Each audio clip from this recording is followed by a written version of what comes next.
Hi everyone, it's Hayley again for the Start 1K programme, and today we are talking about sales, and I am going to try and make it as simple as possible so that you are not stressed about this situation, because what I feel is that a lot of people, when they want to run a business, they are terrified at this part of the process. So trying to sell to somebody or coming across as a salesperson to their friends and family.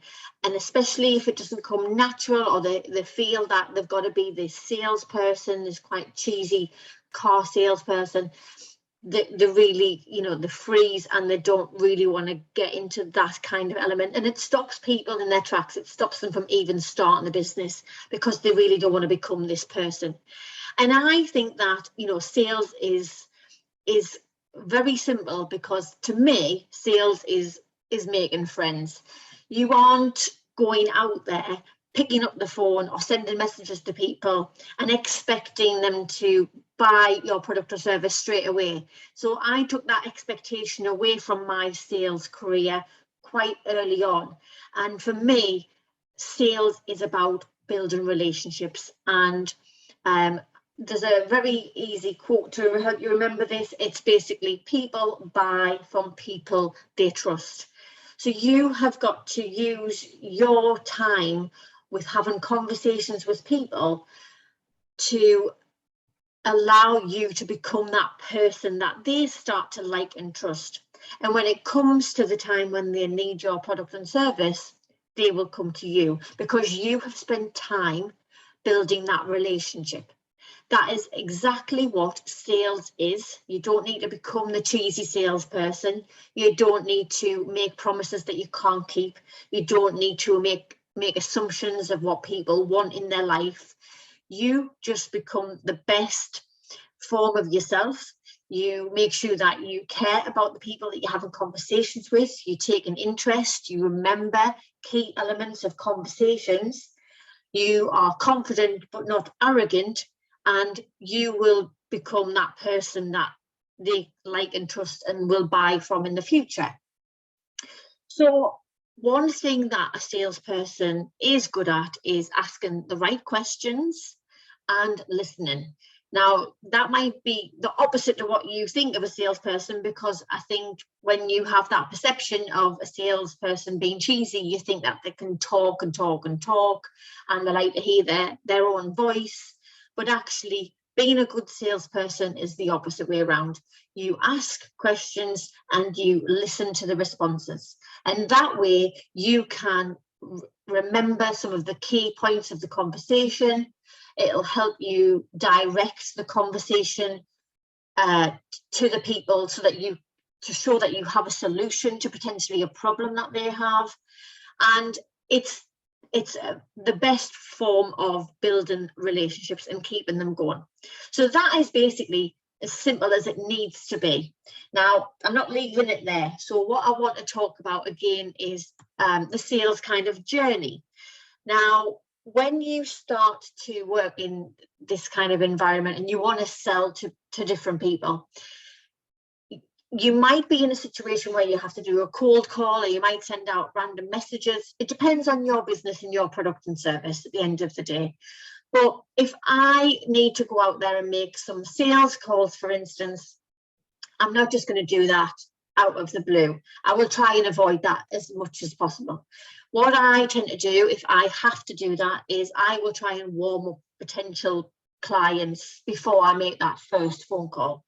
And this is something simply as, maybe going on their social media, starting to follow certain people or certain businesses, connect with people on LinkedIn, start to like the content, start to comment on the content.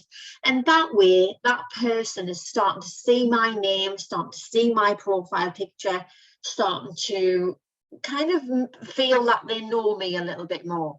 So that means when I pick up the phone to make that first phone call or send that first message or first email, I'm not completely a cold contact to them now, because I've spent some time warming them up.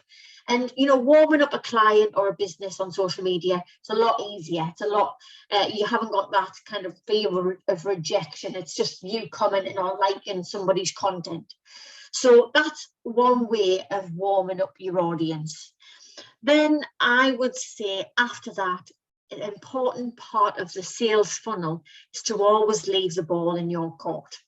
Now, when you start making that first call, you want to make sure that at the end of that call that you are setting up the next time that you're going to contact that person. So for example, let's make a call to a client that we've warmed up on social media, and we decide to make that first phone call all about getting their permission to maybe send them an email with some more information. So that's exactly what the phone call is going to be about. It's not about me going out there and asking that person to spend X amount of money on my product or service. I'm simply saying, I've got some information, I'd really like to send it to you. Can I send it to you in an email? Can I just confirm your email address? Brilliant, I'll send the email now. So that's me making the first phone call, having the ball in my court, asking to just simply send an email with some information. Now, when I send that email, I'm going to leave the ball in my court at the end of the email by suggesting that I make another call, maybe early next week or later in the week, or whenever I decide that I want to make that call. I want to put that in the email because that means that that customer should expect a call from me. And then I could, at the end of that second call, maybe suggest that I'm in the area on this day, around this time zone, I may pop in. I'm not saying that I'm definitely going to pop in, I'm just kind of putting it out there and leaving that ball in my court. So, and this sales funnel, this journey that you're taking customers on, it could last for months, it could last weeks, it could last days. You could get the sale in the first week. We just don't know. It depends on the product, the service, and how persistent you are with this sales journey. But it's very important to always leave the ball in your court. Never say to a customer, right, brilliant, you get in touch when you're interested. That's what we want to avoid. We always want to leave that door open so that we can make contact and we can track that content and follow up. But I will do a video on follow up, so just stay tuned because that will be early next week. Don't forget as well, when you are having conversations with clients, to actually ask for the sale. So if things are going well and the conversation's going well and they seem to be liking what you are saying about your product or service, simply ask them, you know, for that sale, because you're missing out on 100% of sales that you don't ask for. Now, today's task is very simple. I want you to choose at least one business or person that you know would love your product or service. So for you, it's an ideal customer.